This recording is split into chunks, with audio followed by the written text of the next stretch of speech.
Gold, trusted gold buyers. మీరు తాకట్టు పెట్టిన బంగారాన్ని విడిపించి ఈ రోజు ఉన్న మార్కెట్ ధరకు కొనబడను. పెద్ద కెమెరా ఫ్రెండ్లీ కూడా కాను. నేను ఎలా ఉన్నానో ఇంకా అలాగే నన్ను వాళ్ళు తీసేసుకున్నారు, నేను చెప్పేశాను అంతే. దానికోసం ట్రై చేసామనుకోండి, నేను కొంచెం ఏదైనా యాక్ట్ చేసి ఉండేదాన్నేమో. నా ప్రయత్నం ఏం లేదు కదా, అనుకోకుండా జరిగింది. ఇది జరిగింది ఇలా కంటిన్యూ అయిపోయింది అనమాట. నేను ఎప్పుడూ అలాగే ఉంటాను, బయట లోపల కూడా ఏం తేడా లేదు. అవును, దాన్ని జనాలు అంత ప్రజలు యాక్సెప్ట్ చేయటమే నా అదృష్టం. నిజంగా. అవును, నిజంగా. అయితే ఈ తరం పిల్లలు చాలా అదృష్టవంతులు అనిపిస్తుంది నాకు. ఎందుకంటే మా అప్పుడు చందమామ పుస్తకాలు వచ్చి చదువుకుని ప్రతిదీ తెలుసుకునేవాళ్ళం. ఇప్పుడు పుస్తకాలు చదవడం అనేది చాలా మట్టుకు తగ్గిపోయింది. తెప్పించుకోవడం తగ్గిపోయింది. ఇంట్లో ఉన్న ఇవేం చదువుతాంలే, మాట్లాడితే ఫోన్లు లేదంటే ల్యాప్టాప్లు, కెండిల్లు ఇవే సరిపోతున్నాయి. కానీ పెద్దవాళ్ళు లేరు ఇప్పుడు కథలు చెప్పడానికి. తల్లిదండ్రులు పిల్లల దగ్గర ఉండే అవకాశం లేదు. అదే. సో ఇక పిల్లలకి ఏదైనా నీతి తెలుస్తుంది ఒక కథల రూపంలో అంటే అది రమారామి గారి దారని ఈరోజు నాకు తెలిసినంత వరకు. ఎందుకంటే నేను చాలామందికి చెప్పాను, మా అన్నయ్య పిల్లలకి, మా మా పెద్దమ్మ గారి పిల్లలు వాళ్ళందరికీ, రమారావి అని కొట్టండి, అందులో మంచి కథలు దొరుకుతాయి. మీరు ఉన్నా లేకపోయినా వాళ్ళు ఏదో టైం వేస్ట్ చేసేస్తున్నారు ఫోన్లో, లేదా ఇంకేదో చేస్తున్నారు బదులు అట్లీస్ట్ ఇది వింటే కనీసం ఎంతో కొంత మంచి తెలుసుకుంటారు ఆ కథల ద్వారా అని చెప్పి. సో మీరు దొరకడం నేటి జనరేషన్ పిల్లలకు అదృష్టంగా నేను డెఫినెట్గా భావిస్తున్నాను. రమ గారు అంటే పిల్లల కంటే తల్లులు ఎక్కువ వింటున్నారని అనిపిస్తుంది నాకు. నాతో కలిపి. అవును అవును. అంటే ఇప్పుడు జయ కూడా సీరియస్లీ తనకే ఒక కథ కావాలన్నమాట. అవును. అంటే ఇది నేనేమనుకుంటానంటే పిల్లలు వీటిని డైరెక్ట్గా చూస్తారని నేను భావించట్లేదు మొదటి రోజు నుంచి. తల్లులకి చెప్పటమే, తల్లులే పిల్లలకి. ఇప్పుడు నేను ఒక నేరేషన్ ఏదో ఒక పద్ధతిలో చెప్తాను, ఈ నా రకమైన భాష, ఇప్పుడు నా ప్రెజెన్స్, నేను పెద్దదాన్ని ఇలా కాకుండా ఇప్పుడు యంగ్ మదర్ అనుకోండి, 25-30 ఇయర్స్ ఉంటాయి. పిల్లలకి తల్లులు చెప్పే విధానం ఒకటి ఉంటుంది, వాళ్ళ భాష, వాళ్ళ తాలూకా ఎక్స్ప్రెషన్ ఒక లెవెల్ ఉంటుంది కదా. అలాంటి దాంట్లో వీళ్ళు తెలుసుకున్న కథని ఆ లెవెల్లో కనుక పంపిస్తే, ఇస్తే పిల్లలకి ఇంకా బాగా వెళ్తుందని భావిస్తాను నేను. ఇప్పుడు నేను ఒక మాట చెప్పాను అనుకోండి మా అబ్బాయికి, అదే మాట మా అక్కయ్య చెప్తే ఒక రకంగా ఉంటుంది, నేను చెప్తే దాంట్లో 4 తిట్లు యాడ్ చేసినప్పటికీ నేను చెప్పింది కరెక్ట్గా వెళ్తుంది నా పిల్లాడు కాబట్టి. అట్లా వెళ్తాయని నేను అనుకున్నాను. ఇప్పుడు బాగా తెలుస్తుంది ఏంటంటే పిల్లలు కూడా చూస్తున్నారు అని ఇప్పుడు ఈ మధ్య తెలుస్తుంది అనమాట. అవునండి. కొంతమంది పిల్లలు కూడా ఫోన్లు చేస్తుంటారు, ఓకే, ఆ నెంబర్ దొరికేసరికల్లా మాట్లాడుతూ ఉంటారు. సో కొంతమంది పిల్లలు చూస్తున్నారు. అంటే కథ డైరెక్ట్గా కాకుండా కొంత డిస్కషన్ చేస్తున్నాం కదా, ముందు వెనక ఏదో మాట్లాడుతున్నాం. సో ఈ మాట్లాడే మాటలతోటి పిల్లలు ఏమైనా అఫెండ్ అవుతారా, కష్టపెట్టుకుంటారా అలా అనిపిస్తుంది నాకు. పిల్లలు ఇలా ఉంటారు, ఇలా చేస్తారు, వాళ్ళని మనం ఇలా చేయాలి అని చెప్పే మాటకి వాళ్ళు ఫీల్ అవుతారని భావిస్తున్నాను. లేదు లేదు, ఎందుకంటే నేను చెప్తా చూడండి. ఇప్పుడు పెద్దవాళ్ళు చెప్పినట్టు పెరట్లో ఉన్న చెట్టు వైద్యానికి పనికిరాదని నేను ఎంత చెప్పినా, తల్లి వాళ్ళ పిల్లలకి ఎంత చెప్పినా ఎక్కదు. అదే, అన్లెస్ అదే విషయాన్ని చక్కగా మీ మాటల్లో గుచ్చినట్టుగా, మీ మాట ఎక్కడా కూడా డైరెక్ట్గా వెళ్ళి సూత్తో గుచ్చినట్టుగా ఎక్కడా ఉండదు. చాలా సాఫ్ట్గా వెళ్ళి తగులుతూ ఉంటుంది అర్థం చేసుకునే వాళ్ళకి. అయితే వాళ్ళు అనేది ఏంటంటే, అమ్మ నువ్వు చెప్పినట్టే ఉంది కానీ మేడం చెప్తే వినబుద్ధి అవుతుంది, నాకు రమ్మగారు చెప్తే వినబుద్ధి అవుతుంది. మా అబ్బాయి 8th క్లాస్ చదువుతున్నాడు.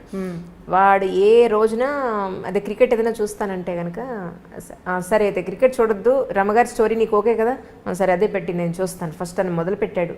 అంటే నా కోసం మొదలుపెట్టి ఈరోజు ఏ రోజున వాడు మీద ఒక కథ వినకపోతే వాడు పడుకోని పరిస్థితి, ఆ స్టేజ్కి వచ్చాడు. ఈవేళ నాతో పాటు వస్తానని, కానీ వాడు ఇంకా రెడీ అవ్వలేదు. ఇంకా లేట్ అయిపోతుందిరా బాబు, ఇంకో రోజు మన ఇంటికి వెడదాంలే డెఫినెట్గా, రమ్మగారితో నీకు ఒక ఫోటో కావాలి, నీ డైరెక్ట్గా స్టోరీ వినిపిస్తాను నీకు అని చెప్పి ప్రామిస్ చేసి వచ్చేసాను. డెఫినెట్లీ అండి, అది ఎప్పుడు జరుగుతుందో చూడాలి. రమ్మగారు, మీ ఇంటర్వ్యూ అని నేను ప్లాన్ చేసుకున్నప్పుడు చుట్టుపక్కల మా ఫ్యామిలీ మెంబర్స్ అందరికీ చెప్పడం జరిగింది. వాళ్ళ ఇళ్లలో ఉన్న సమస్యలు ఏదైతే ఉన్నాయో ఒకసారి రమ్మగారిని అడిగి నాకు ఏదైనా కొంచెం ఒక సమాధానం తెప్పిస్తావా, ఒక సొల్యూషన్ తెప్పిస్తావా అని అడిగారు. ఒకటి ఏంటంటే, చంటి పిల్లలు ఉన్న ఇంట్లో ఇప్పుడు జాయింట్ ఫ్యామిలీస్ లేవు, వీళ్ళు ఉద్యోగాలకు వెళ్ళిపోవాల్సిన పరిస్థితి. ఎందుకంటే భగవంతుడు ఒక నేచర్ ఇచ్చేశాడు, ఒక మగ, ఆడవాళ్ళకి లక్షణాలు, మగవాళ్ళకి లక్షణాలు అనేవి శారీరకంగా మానసికంగా కూడా కొన్ని ప్రత్యేకమైన లక్షణాలు ఇచ్చేశాడు. వీటికి విరుద్ధంగా ఇప్పుడు విమెన్ కూడా ఉద్యోగం చేయాల్సి వస్తుంది. అలా అని పోనీ ఇంట్లో బాధ్యతలు జెంట్స్ ఎవరైనా, తండ్రులు కానీ హస్బెండ్స్ కానీ ఎవరైనా షేర్ చేసుకుంటున్నారా అని అంటే అదొక పెద్ద క్వశ్చన్ మార్కే. ఎంతమంది చేసుకుంటున్నారు 100 మందిలో అని అంటే ఒక లేడీని కదిలిస్తే ఎవరి బాధలు వాళ్ళు చెప్పుకుంటారు. అదే. నిజంగా అందరూ షేర్ చేసుకుంటున్నారని మనం ఖచ్చితంగా చెప్పలేం, అలా అనుకోలేం కదా. అనుకోలేం. సో అలాని ఇటు ఇంటి పని, అటు పిల్లల పని, బాధ్యతలు, అలాగే ఉద్యోగ బాధ్యతలు ఎక్కువైపోయి మానసికంగా శారీరకంగా ఎంతో స్ట్రగుల్ అయిపోతున్నారు విమెన్. వాళ్ళ ఆరోగ్యం గురించి కూడా వాళ్ళు పట్టించుకోని కండిషన్లో, తెలుసు వీళ్ళే ఇంటి ఈవిడ వండకపోతే అందరి ఆరోగ్యం ఉండదు అని తెలుసు, ఈవిడ ప్రాపర్గా లేకపోతే ఇల్లు సవ్యంగా నడవదని తెలుసు, అయినా వాళ్ళ గురించి వాళ్ళు పట్టించుకోరు. ఇలాంటి విమెన్కి ఎలా ఉండాలి అని మీ మాటల్లో ఒకసారి వినాలని అనిపించింది వాళ్ళందరికీ.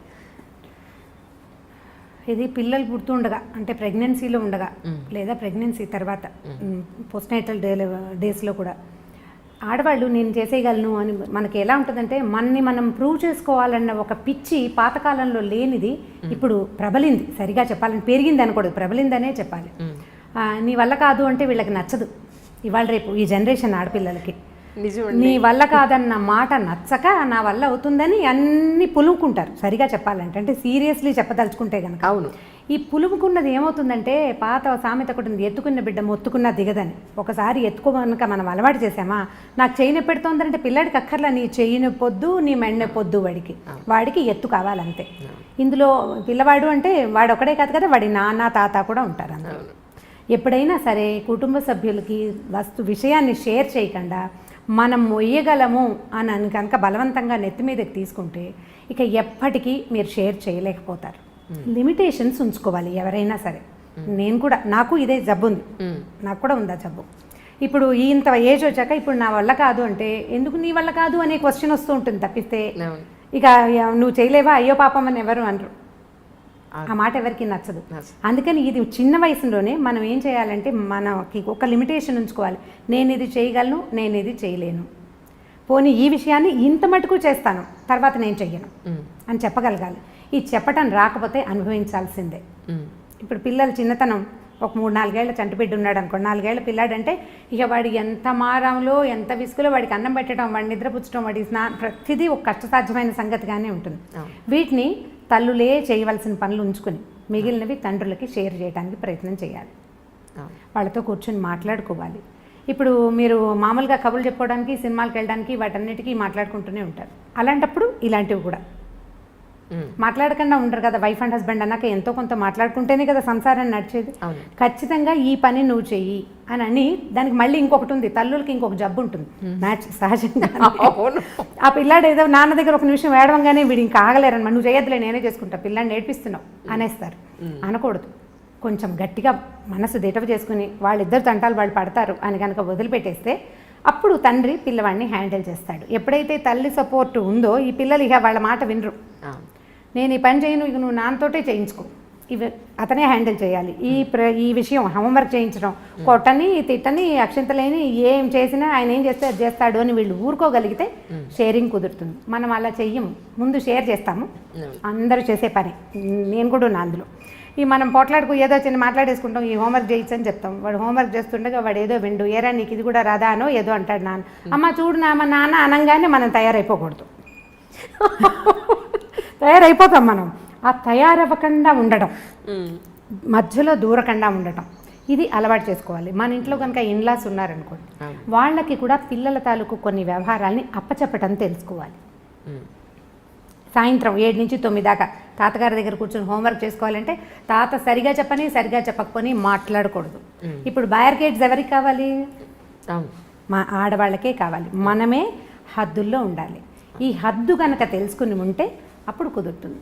నాకు అన్నీ వచ్చు, నేను అన్నీ చేయగలను, ఈ పని ఆ పని సమస్తమైన పనులు నేనే చేసేయగలను అని ప్రూవ్ చేసుకోవడానికి ట్రై చేస్తే ప్రతిసారి మన శరీరం సహకరించదు.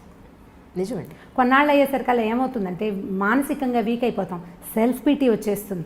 నేను ఎంత కష్టపడుతున్నానో అనిపిస్తుంది. మీరు ఈ ఉద్యోగస్తుల్ని ఎవరిని కదపండి. మొన్న ఏదో ఆఫీస్కి వెళ్ళాం, పోస్టల్ డిపార్ట్మెంట్లో మా ఫ్రెండ్కి ఏదో పని, నేను ఎంత కష్టపడుతున్నాను అంటది. ఎవరికోసం కష్టపడుతున్నావు? నీ గుర్రాన్ని కూర్చుతోకుంటే అది ఊపుకొని దాని మీద ఉన్న ఈగలు తోలుకుంటుంది. నువ్వు కష్టపడేది నీకోసమే కానీ దేశం కోసం కాదు. నువ్వు, నీ ఇల్లు, నీ పిల్లలు, మహా అయితే నీ కజిన్స్, నువ్వు ఎవరికైనా హెల్ప్ చేస్తుంటే అంతేనా? దేశానికి ఏమైనా ఉపయోగమా? ఏం లేదు కదా. నేను చాలా కష్టపడుతున్నాను అనే సెంటెన్స్ని మర్చిపోవాలి. నేను నా కోసమే పనిచేస్తున్నాను, ఇది పెద్ద కష్టం కాదు. ఒకవేళ ఇది కష్టమా, దీన్ని నేను షేర్ చేస్తాను, చేయాల్సిందే. మా పిల్లలు నా మాట వినకపోతే నేను మా అక్కయ్యలకి అప్పచెప్పేస్తాను. ఇవి పలానా విషయంలో వాడు వెండు మా అక్కయ్య పిల్లలకి అప్పచెప్పేస్తాను. ఎవరు వీడిని కొంచెం కనుక్కోండిరా, నాకు తెలియట్లేదు. నేను అసలు అడగను ఆ విషయం. వాళ్ళే మాట్లాడుకుని ఓకే పిన్ని ఏం పర్వాలేదని చెప్తారు. ఇలాంటి డిపెండెన్సీని తీసుకోవాలి. ఓకే, ఇది ప్రాక్టీస్ చేయాల్సిందే. మనకి మొదటి రోజున కుదరదు.